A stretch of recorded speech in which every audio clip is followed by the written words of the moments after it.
Hi guys, అందరూ ఎలా ఉన్నారు? ఇక్కడైతే నేను చారు అయితే పెడుతున్నానండి. ముందుగా నీళ్ళల్లో నేను చింతపండు, పసుపు, ధనియాలు, ఉల్లిపాయలు అయితే వేసుకున్నాను. అలాగే ఎండుమిర్చి కూడా వేసేసుకున్నాను అనమాట. ఎండుమిర్చి చిన్న చిన్న పీసెస్ కింద కట్ చేసుకుని వేసుకోవాలి. అలాగే ఉప్పు కూడా వేసుకోవాలి. తగినంత ఉప్పు వేసుకుని కొద్దిగా బెల్లం వేసుకోవాలన్నమాట.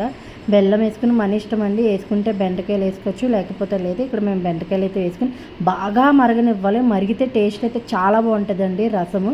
ఇక్కడ నేనైతే తాలింపు అయితే ప్రిపేర్ చేస్తున్నాను, నేను కాదు మా అత్తయ్య గారు. ఫస్ట్ నూనె వేసుకుని కొద్దిగా ఉల్లిపాయలు, ధనియాలు, జీలకర్ర, అలాగే ఆవాలు అవన్నీ వేస్తూ ఉన్నారు. మెంతులు కూడా వేశారు. అలాగే కరివేపాకు, ఎండుమిర్చి అయితే వేసుకున్నాం అనమాట తాలింపు కోసం.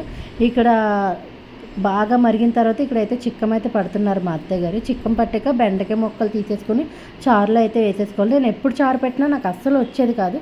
ఇంక ఈసారి మా అత్తయ్య గారు హైదరాబాద్ వచ్చారనమాట. రాగానే ఆవిడ దగ్గర చారు అయితే నేర్చుకున్నాను. ఆవిడ చాలా బాగా పడతారండి చారు, నాకు చాలా ఇష్టం. అంతేనండి. వీడియో లైక్ చేసి సబ్స్క్రైబ్. బాయ్.